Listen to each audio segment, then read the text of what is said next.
Hello dear student, आकाश 2.0 के IUPAC naming के lecture number 2 में आज हम पढ़ेंगे जो IUPAC नोमेनक्लेचर का जो बेसिक चीज़ें थे वो हम लेक्चर नंबर 1 में पढ़ लिए थे। लेक्चर नंबर 1 में जो हमने डिस्कस किया था IUPAC नेमिंग में जो बेसिक चीज़ें यूज होंगी, जैसे कि degree of carbon, degree of hydrogen, या फिर स्ट्रक्चर कैसे ड्रॉ करते हैं, degree of alcohol, degree of halogen, ये सब चीज़ें।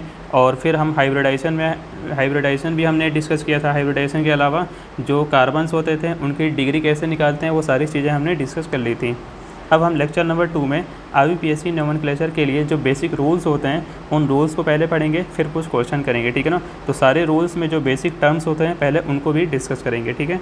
तो चलिए शुरू करते हैं IUPAC नेमिंग का आज लेक्चर नंबर 2। तो IUPAC नोमेनक्लेचर में जैसे कि NCERT में पहले एक टेबल दे रखा है कि कैसे नेम होते हैं, जो भी नोमेनक्लेचर हम लिखते हैं वो नेम होते कैसे हैं उनको देखते हैं। जैसे कि CH4 है तो इसके लिए हम नेम लिखेंगे मीथेन, C2H6 है इसके लिए इथेन है। ये नेम कैसे आए, इनके बेसिक रूल अभी हम डिस्कस करेंगे, ठीक है। जैसे कि C3H8 है उसके लिए प्रोपेन है, ठीक है भाई। C8H18 है उसके लिए ऑक्टेन है। तो ये सारी जो नेम आ रही हैं ये कहाँ से आ रही हैं, किस रूल से आ रही हैं, ये सारे रूल्स हम बेसिक इस लेक्चर में हम डिस्कस करेंगे, ठीक है ना। तो IUPAC नोमेनक्लेचर के लिए जो बेसिक कुछ रूल्स होते हैं, जैसे कि प्रीफिक्स हो गया। प्रीफिक्स में भी 2 टाइप होते हैं, 1 2, फिर वर्ड रूट होते हैं, ठीक है ना। उसके बाद से सफिक्स होते हैं। तो सारी चीज़ें हम इसमें डिस्कस करेंगे, ठीक है। जैसे कि मेन जो वर्ड रूट होता है वो हमें 10 तक याद करने पड़ेंगे। जैसे अगर 1 कार्बन हो तो उसके लिए मीथ वर्ड होता है, 2 कार्बन के लिए ईथ वर्ड होता है, ठीक है। 3 कार्बन के लिए प्रोप वर्ड होता है, वर्ड यूज़ करते हैं ये सब, ठीक है। 4 कार्बन हो उसके लिए ब्यूट। और ये जो है सब्स्टिट्यूएंट्स है। सब्स्टिट्यूएंट्स का मतलब कि जब वो ब्रांच में लगे होते हैं 1 कार्बन 2 कार्बन, तो उनके लिए ये सब वर्ड यूज़ किए जाते हैं, जो कि अभी हम आगे इसको डिटेल में पढ़ेंगे, ठीक है ना। जब आगे सब्स्टिट्यूएंट्स के वर्ड नाम हो जो यूज़ करेंगे तो उनको डिटेल में पढ़ेंगे, किस ब्रांच को क्या नाम लिखेंगे, ठीक है। अभी के लिए जैसे 1 कार्बन पर मिथाइल, 2 कार्बन के लिए इथाइल, ये सब बेसिक वर्ड रूट हैं, ठीक है। तो ये हमें आगे IUPAC नोमेनक्लेचर के रूल्स में हेल्प करेंगे, ठीक है, अगर ये सब याद हो जाएंगे तो। इसके बाद से जो पहला फर्स्ट टर्म आता है वो आता है प्रीफिक्स, ठीक है। तो प्रीफिक्स जो होता है वो होता क्या है एक्चुअली, और ये यूज़ कैसे करते हैं इसको हम डिटेल में पढ़ते हैं, ठीक है। तो प्रीफिक्स जो होता है, ये प्रीफिक्स के 2 टाइप होते हैं। एक होता है प्रीफिक्स 1 और एक होता है प्रीफिक्स 2। वैसे ये सिर्फ क्लासिफाई किया गया है, एक्चुअली इसको प्रीफिक्स का मतलब वर्ड रूट से पहले लिखते हैं, ठीक है ना। तो इनको हम जनरली वर्ड रूट से पहले लिखते हैं। प्रीफिक्स जो 2 होता है इसमें मोस्टली जो आते हैं वो ब्रांच या सब्स्टिट्यूएंट्स आते हैं, ठीक है ना। जो भी ब्रांच लगे होते हैं या फिर जिनको हम एक और वर्ड बोलते हैं सब्स्टिट्यूएंट्स, ठीक है, ये इसमें यूज किए जाते हैं। अब इसमें कौन कौन सी चीज़ें आती हैं सब्स्टिट्यूएंट्स से ब्रांच में, तो सब्स्टिट्यूएंट्स ब्रांच में जो मोस्टली जो फंक्शनल ग्रुप आते हैं, ठीक है ना। फंक्शनल ग्रुप को शॉर्ट में FG लिखेंगे। फंक्शनल ग्रुप में जैसे कि ईथर ग्रुप आ गया, जैसे कि ये OR ग्रुप आ गया, ठीक है ना। OR ग्रुप के अलावा कोई हैलोजन लग गया या फिर NO2 लग गया।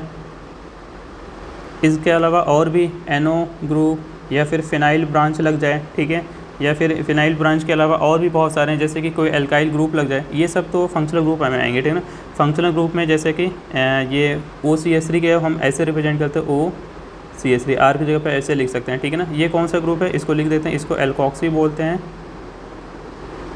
ये जो है इसको हम बोलते हैं हैलो, अगर प्रीफिक्स में लिखेंगे तो हैलो। इसके लिए जो वर्ड यूज़ करेंगे, इसके लिए नाइट्रो यूज़ करेंगे। NO के लिए हम नाइट्रोसो वर्ड यूज़ करते हैं, ठीक है। और इसके लिए वर्ड जो यूज़ करते हैं वो फिनाइल, अगर हम प्रीफिक्स में यूज़ कर रहे हैं तब फिनाइल। इसका स्ट्रक्चर जो होगा वो ऐसे बेंजीन स्ट्रक्चर बना होगा और इस पर एक OH वो जनरली फिनॉल ऐसे होता है।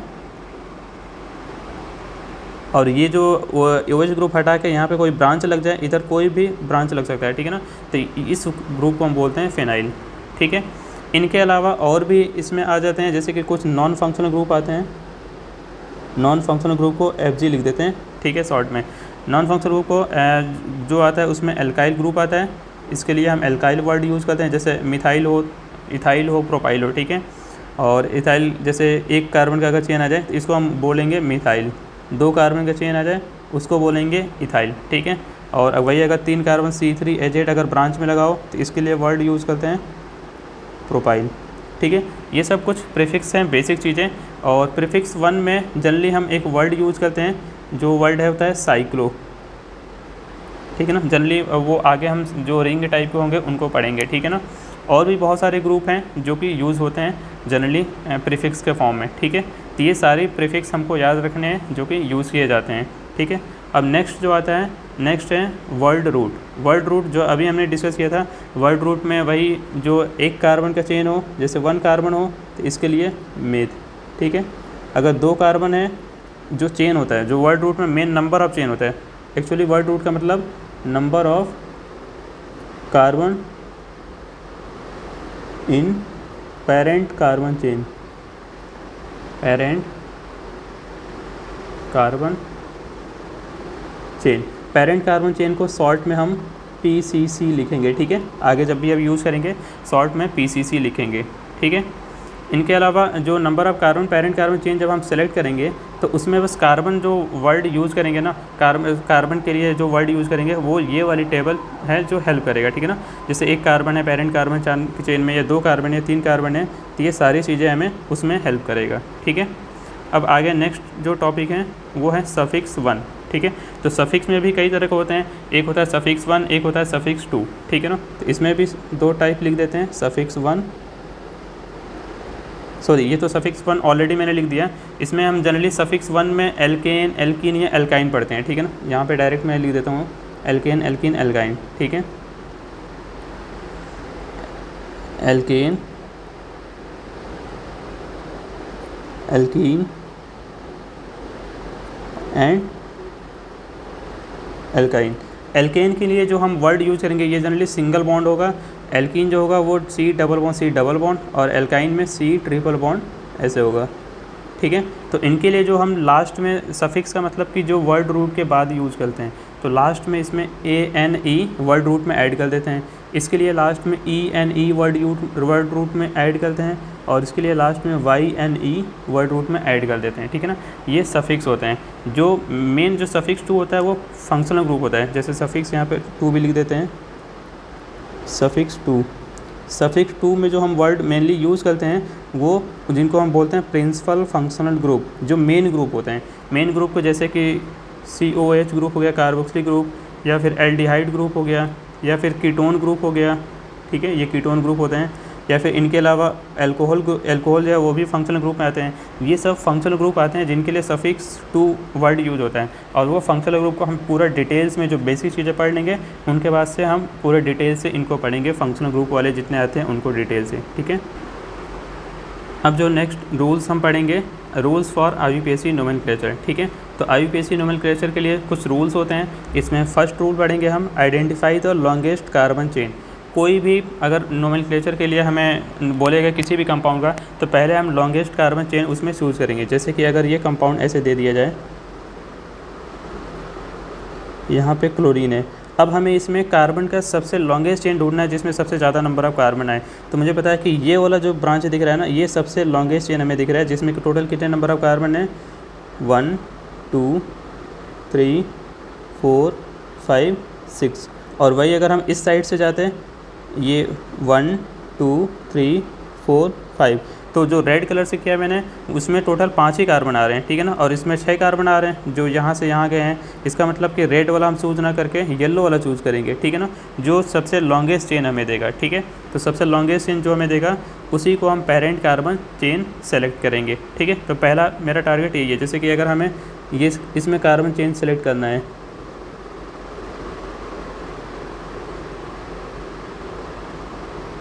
अगर इसमें हमें कार्बन चेन सेलेक्ट करने हो तो सबसे कई रास्ते मिलेंगे। एक तो ये रास्ता मिलेगा 1 2 3 4 5 6, इसमें हमें 6 कार्बन मिलने हैं, ठीक है। अगर इनके अलावा एक और रूट हम चूज़ कर सकते हैं, जैसे कि एक और रूट हम ये चूज़ कर लें, 1 2 3 4 5 6 7, यहाँ हमें 7 कार्बन मिलने हैं। अभी हम किधर से नंबरिंग करेंगे ये नहीं सिखा रहे हैं, सिर्फ ये बता रहे हैं कि किस में नंबर ऑफ़ कार्बन ज़्यादा है, कौन सा कार्बन चेन सेलेक्ट करेंगे तो उसमें ज़्यादा नंबर ऑफ़ कार्बन मिलेंगे, ठीक है। तो जो येलो वाला है इसमें हमें 7 कार्बन मिलने हैं, मतलब इसमें येलो वाला चूज़ करेंगे और इसमें हम येलो वाला भी इसमें भी सिलेक्ट करेंगे, रेड वाला इसमें सिलेक्ट नहीं करेंगे, ठीक है ना, और इसमें भी नहीं करेंगे। तो ये हमें चूज़ करने का तरीका है लॉन्गेस्ट कार्बन चेन सेलेक्ट करने का, ठीक है। नेक्स्ट रूल देखते हैं क्या है। जो नेक्स्ट रूल है वो है कि number is done in such a way that branch carbon atoms get the lowest possible number. जब हम नंबरिंग करेंगे तो किस साइड से नंबरिंग करेंगे वो हमें यहाँ पे देखना है, ठीक है। जैसे कि कुछ एग्जांपल इसमें हमें नंबरिंग करनी है इस वाले कंपाउंड में।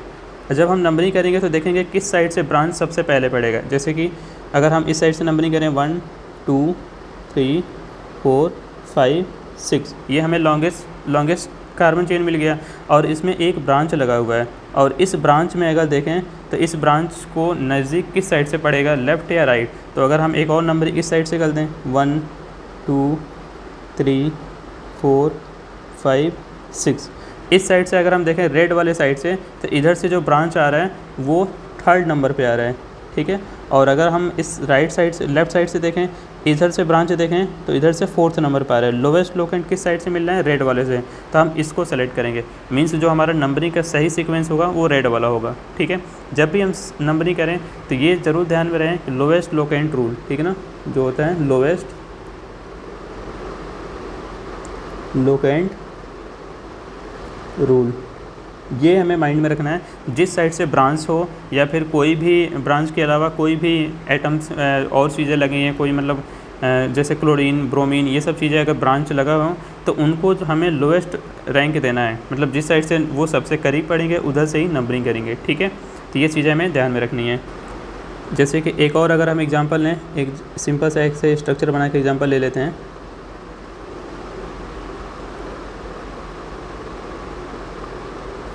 अब हमें इसमें सेलेक्ट करना है पेरेंट कार्बन चेन। तो पेरेंट कार्बन चेन कोई भी सिलेक्ट कर लें और ये भी ध्यान रखना है वो पेरेंट कार्बन चेन सेलेक्ट करें जिसमें ज़्यादा से ज़्यादा नंबर ऑफ ब्रांच हो, ठीक है ना। एक और इस वाले पॉइंट में हम चीज़ें ऐड कर सकते हैं, having more number of branch, ठीक है ना। इसमें ऐड कर लेंगे having more number of branch और साइड चेन बोलें या फिर नंबर ऑफ ब्रांच बोलें, जिसमें ज़्यादा हो वही हमारा पेरेंट कार्बन चेन होगा, ठीक है। तो जैसे इसमें अगर हमें नंबरिंग करनी है तो इसमें नंबरिंग करने के लिए हम सबसे पहले देखेंगे कि अगर इधर से नंबरिंग करें 1 2 3 4 5 6, नीचे जाएंगे तब भी हमें 2 ही मिलेगा, तो हम ऊपर भी जा सकते हैं नीचे भी जा सकते हैं, ठीक है। और अगर हम इस साइड से इसी में नंबरिंग कर दें राइट से 1 2 3 4 5 6, अब दोनों में देखेंगे लोवेस्ट लोकेंट रूल कौन सा रूल फॉलो कर रहा है। इसमें देखेंगे तो ब्रांच पहले हमें सेकंड नंबर पे ही मिल जा रहा है, तो इसमें सेकंड नंबर पे मिल रहा है। और इस वाले रेड वाले में देखें तो ब्रांच हमें किस पे मिल रहा है, 3rd वाले पे। मीन्स हम किसको फॉलो करेंगे, येलो को, क्योंकि इसमें ब्रांच जो हमें लोवेस्ट लोकेंट रूल पे के अकॉर्डिंग मिल रहा है, ठीक है ना। तो ये रूल्स होता है सेकेंड नंबर, ठीक है। अब हम रूल्स नंबर पढ़ेंगे 3rd। रूल नंबर 3rd में क्या है कि if different alkyl groups are present then arrange in alphabetical order. जैसे कि कई सारे एल्काइल ग्रुप भी प्रेजेंट हो सकते हैं। जैसे कि एक सिंपल एक एग्जांपल ले लें हम, ये कार्बन के चेन है, ठीक है। इसमें यहाँ पे क्या है कि यहाँ पे मिथाइल ग्रुप है, सेम वही चीज़ ले लेते हैं, ठीक है ना। और यहाँ पे एक कोई दूसरा ग्रुप ले लेते हैं, ठीक है, ये इथाइल ले लेते हैं। एक और यहाँ पे ग्रुप ले लेते हैं, ठीक है ना, क्लोरीन। जब हम इसमें नेम लिखेंगे तो जैसे 2 ब्रांच आ रहे हैं, एक मिथाइल भी आ रहा है और एक इथाइल भी आ रहा है और एक क्लोरो भी आ रहा है। तो जब हम इनका नोमेनक्लेचर करेंगे, जैसे अगर इसका एक्चुअल में नंबरिंग करेंगे तो लेफ़्ट से करेंगे, क्योंकि यहाँ से ब्रांच हमें सबसे नज़दीक मिलेगा। 1 2 3 4 5 6 7, ये नंबरिंग हो गया। अब जब हम इसका नेम लिखेंगे तो नेम लिखने के लिए हमें यहाँ पे मिथाइल भी है, इथाइल भी है, क्लोरो भी है। तो हम पहले किसको लिखेंगे, तो पहले जो अल्फ़ाबेटिकल ऑर्डर में पहले आएगा, जैसे क्लोरीन में सी आता है, ये क्या है, क्लोरो है, इसके लिए वर्ड क्लोरो यूज़ करेंगे, इसके लिए वर्ड इथाइल यूज़ करेंगे और इसके लिए वर्ड मिथाइल यूज़ करेंगे, ठीक है। अब अल्फ़ाबेटिकल ऑर्डर में सबसे पहले सी आता है, ठीक, उसके बाद से ई आता है, फिर एम आता है। तो सबसे पहले हम क्लोरो वाला लिखेंगे। तो इसका नेम अगर लिखें, अभी हम रूल्स भी बताएंगे आगे, इसका नेम लिखेंगे 3 क्लोरो। उसके बाद 3 क्लोरो के बाद हम ऐसे डैश दे देते हैं, ठीक है ना। फिर देखेंगे इथाइल मिथाइल में इथाइल पहले आएगा, तो इथाइल 5th नंबर पे है, तो 5 इथाइल और उसके बाद से मिथाइल लिखेंगे, तो मिथाइल का पोजीशन है सेकंड, तो 2 मिथाइल। और टोटल वर्ल्ड रूट में कितने कार्बन है? 7 कार्बन। 7 कार्बन है तो इसके लिए लिखेंगे हेप्टेन। हेप्टेन क्यों? एन है ये सफिक्स है, ठीक है ना, एल्केन है तो इसके लिए वर्ड हेप्टेन आता है, ठीक है। ये रूल नंबर 3 है। अब आते हैं रूल नंबर 4 पे। रूल नंबर 4 क्या बोलता है? रूल नंबर 4 ये बोलता है कि इफ़ 2 और मोर, ठीक है, identical substituents group are present then the numbers are separated by comma. अगर 2 या 2 से सेम ग्रुप अगर एक से ज़्यादा बार हो तो उनको हम नंबर्स क्या बोलते हैं? सेपरेट कॉमा से कर देते हैं। एंड जो नेम होते हैं आइडेंटिकल सब्स्टिट्यूएंट्स के, उनको हम रिपीट नहीं करते हैं, उनको प्रीफिक्स एक अलग से यूज़ करते हैं, जैसे डाई, ट्राई, टेट्रा, पेंटा ऐसे यूज़ करके, ठीक है ना। जैसे कि अगर हम एक नोमेनक्लेचर इसका लिखें, यहाँ पे मिथाइल आ गया और यहाँ पे मिथाइल। अब इसका हम नंबरिंग लिखेंगे। अब नंबरिंग करेंगे तो नंबरिंग राइट से करेंगे क्योंकि ब्रांच पहले पड़ेगा। 1 2 3 4 5 6। अब यहाँ पे नंबरिंग करने के बाद देखेंगे कि 2 ग्रुप आ रहे हैं, एक तो ये मिथाइल आ रहा है, एक ये, दोनों सेम है। तो सेम है तो उसको 2 बार मिथाइल मिथाइल वर्ड यूज़ नहीं करेंगे। अब सिर्फ पोजीशन देख लेंगे उनकी पोजीशन क्या है। इसका पोजीशन क्या है? एक पोजीशन 2 पे है और एक पोजीशन 4 पे है। तो दोनों नंबर लिख कॉमा के थ्रू लिख के फिर एक डैश लिखेंगे। दोनों मिथाइल है तो 2 मिथाइल ग्रुप है तो लिखेंगे डाई मिथाइल। और टोटल वर्ड रूट कितने हैं? 6 कार्बन, तो हेक्सेन लिख देंगे, ठीक है। जैसे एक और अगर हम यहाँ पे ले लें,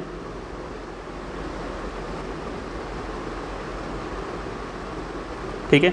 अब इसमें हम 2 ग्रुप लगा देते हैं, जैसे कि यहाँ पे एक ग्रुप लगा देते हैं, एक यहाँ पे लगा देते हैं, एक यहाँ पे लगा देते हैं, ठीक है ना।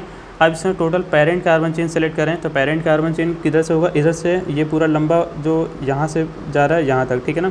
इसमें हम क्या करेंगे? नंबरिंग करेंगे लेफ्ट साइड से क्योंकि इधर से ब्रांच पहले पड़ेगा। 1 2 3 4 5 6 7, ठीक है। जब हम नंबरिंग कर लेंगे तो नंबर देखेंगे ब्रांच का, ठीक है ना। टोटल ब्रांच कितने हैं? 1 मिथाइल, 2 मिथाइल, 3 मिथाइल। ये सब के सब क्या है? मिथाइल है। और सब मिथाइल है, तीनों सेम ब्रांच हैं तो इनके लिए एक वर्ड यूज करेंगे मिथाइल। और उसके अलावा 3 हैं तो उसके आगे लगा देंगे ट्राई, ठीक है। अब इनके नंबर की पोजीशन क्या है? तो 2 मिथाइल ग्रुप सेकंड पे है और एक 5th पे, तो लिखेंगे 2 2 2 5 फिर डैश ट्राई मिथाइल। और वर्ड रूट क्या है? 7 कार्बन, तो 7 कार्बन के लिए वर्ड आएगा हेप्टेन, ठीक है। ये इसका IUPAC नेम हो जाएगा, ठीक है।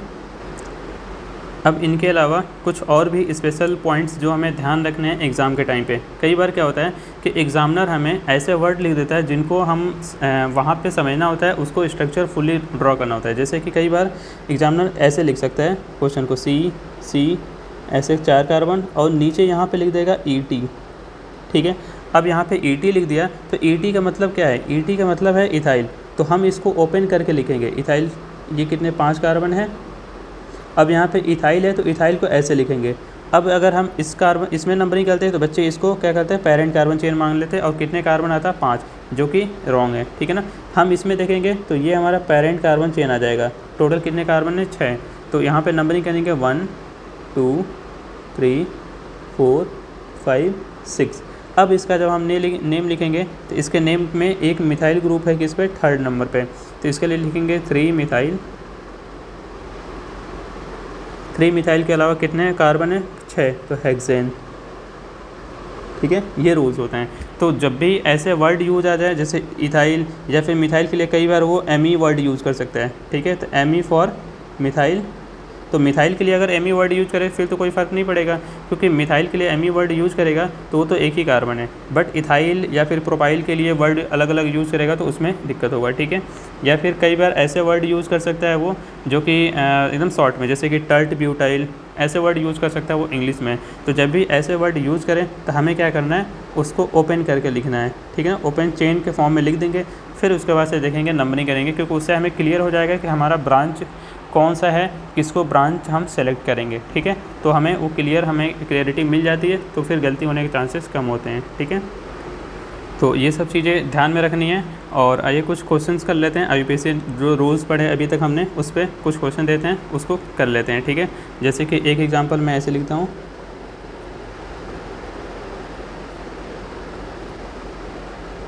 इसका नेम लिखना है। फिर एक है, एक ये एक कंपाउंड दे रहे हैं ऐसा,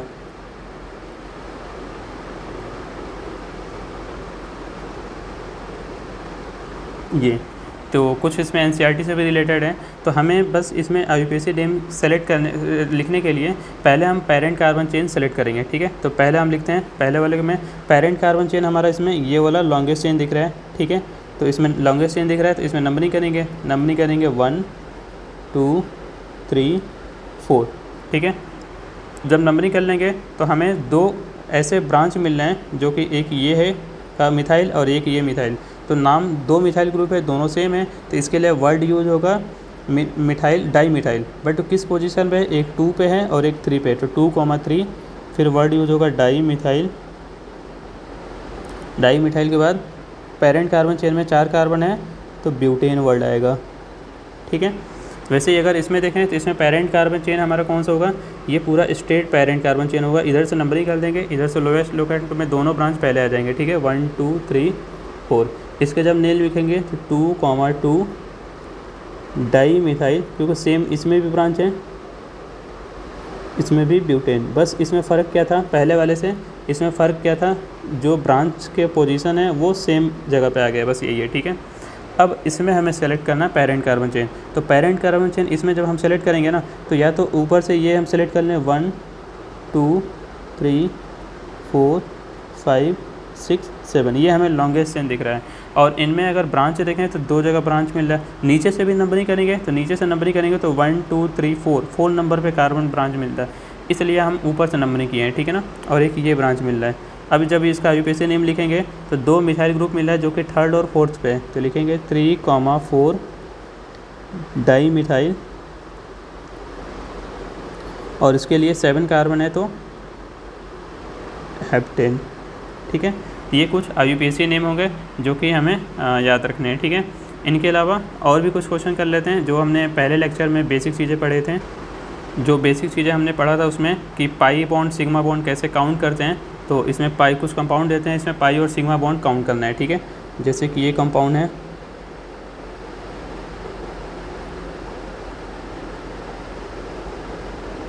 CHO, एक कंपाउंड ये है,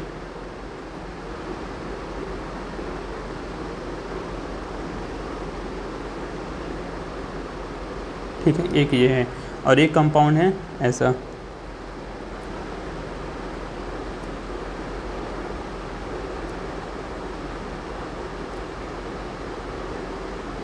इसमें पाई और सिग्मा बॉन्ड, तो पाई और सिग्मा बॉन्ड काउंट करने के लिए हम क्या करेंगे, पहले ओपन चेन फॉर्म में लिख देंगे। जैसे ये CHO है, इसको हम ऐसे लिख सकते हैं, C डबल बॉन्ड ऑक्सीजन इस पर और इस पर हाइड्रोजन है, ठीक है। तो टोटल पाई बॉन्ड देखेंगे तो पाई, अच्छा इस सब पे एक एक हाइड्रोजन भी होगा, ये ध्यान में रखना है, क्योंकि यही बच्चे छोड़ देते हैं, ठीक है। सब पे एक एक हाइड्रोजन होगा। यहाँ पे चारों बॉन्ड कंप्लीट है, यहाँ पे कोई हाइड्रोजन नहीं होगा, ठीक है। तो पहले हम क्या करेंगे, सिग्मा बॉन्ड देखेंगे। सिग्मा बॉन्ड तो यहाँ पे दो एक होगा, 1 2 3 4 5 6 7 8 9 10 11, और यहाँ पे एक 12, और 12 के अलावा एक ये है 13 और एक ही 14, टोटल कितने हैं 14 इसमें सिग्मा बॉन्ड है, ठीक है, पहले वाले में। और पाई बॉन्ड अगर देखें, पाई बॉन्ड 1 2 3 और एक C डबल बॉन्ड वो में 4, टोटल 4 पाई बॉन्ड है, ठीक है। वैसे इसमें देखें तो सिग्मा बॉन्ड एक तो सिंगल जो देख रहा है, पहले देखें कहाँ पे हाइड्रोजन होगा, तो यहाँ पे हाइड्रोजन नहीं होगा और यहाँ पे भी हाइड्रोजन नहीं होगा, क्योंकि वहाँ 4 बॉन्ड पूरा है। बाकी सब पे यहाँ पे एक हाइड्रोजन होगा, एक यहाँ पे, एक यहाँ पे, एक यहाँ पे, और एक यहाँ पे होगा, यहाँ पे भी होगा, एक यहाँ पे होगा और एक यहाँ पे होगा। तो टोटल अगर हम सिग्मा बॉन्ड देखें पहले, तो सिग्मा बॉन्ड के लिए एक यहाँ पे 1 2 3 4 5 6, फिर 7 8 9 10 11 यहाँ पे हो गए, और बाकी 4 ये रेड 12 13 14 15 16 17 18 19 टोटल सिग्मा बॉन्ड हो गए। तो सिग्मा बॉन्ड कितना हो गया 19। पाई बॉन्ड देखें तो 1 2 3 4 5, सिर्फ 5 दिख रहे हैं, तो पाई बॉन्ड 5 हो गए, ठीक है। ऐसे काउंट करेंगे। यहाँ पे हम काउंट करने के लिए देखें सिग्मा बॉन्ड, तो एक तो ये सिग्मा बॉन्ड है और 3 हाइड्रोजन है, तो 3 सिग्मा बॉन्ड ये बनाएगा। तो 3 1 4 4 2 6 6 1 7, फिर 7 2 9 9 1 10, फिर 10 एक यहाँ पे होगा 11 12 और 12 3 15, तो यहाँ पे सिग्मा कितना होगा 15। पाई बॉन्ड देखें तो सिर्फ एक यही वाला है जो पाई बॉन्ड है, तो पाई बॉन्ड बस इसमें एक ही है, ठीक है। तो ऐसे सिग्मा और पाई बॉन्ड हमें काउंट करने हैं, ठीक है। एक और क्वेश्चन AIEEE में पूछा गया था। पहले AIEEE होती थी, तो AIEEE में बहुत ईजी सा क्वेश्चन से एक पूछा गया था 2007 में, ठीक है। 2007 में क्वेश्चन था IUPAC नेम, इसका लिखना था 1 2 3 4 5 6, ठीक है। इसमें यहाँ पे एक इथाइल ग्रुप लगा था और यहाँ पे 2 मिथाइल। अब इसका IUPAC नेम कितना सिंपल सा है, यहाँ से डायरेक्ट नंबरिंग करेंगे, उधर साइड से नंबरिंग करेंगे जिधर से ब्रांच नज़दीक पड़े। तो राइट से करेंगे 1 के अलावा 2 3 4 5 6 7। अब जब हम इसके नंबरिंग कर लेंगे तो नाम लिखने के लिए ईजी सा हमें पता है कि 2 मिथाइल ग्रुप यहाँ पे हैं और एक इथाइल ग्रुप यहाँ पे है। तो अल्फ़ाबेटिकल में देखें तो इथाइल पहले आता है, तो पहले आएगा इथाइल, तो इसके लिए वर्ड यूज़ करेंगे पहले 3 इथाइल, फिर आएगा 4 पे 2 मिथाइल ग्रुप है तो 4, फिर डाई मिथाइल, और कितने कार्बन है 7, तो हेप्टेन, ठीक है। ये IUPAC नेम ऐसे इजी क्वेश्चन पूछे जाते हैं जो कि आसानी से कर सकते हैं, ठीक है ना। तो IUPAC नेम के अलावा कुछ प्रैक्टिस भी हो गई, कुछ पाई बॉन्ड सिग्मा बॉन्ड के भी प्रैक्टिस हो गई, ठीक है ना। अब हम आगे कुछ और प्रैक्टिस करते हैं क्वेश्चन की।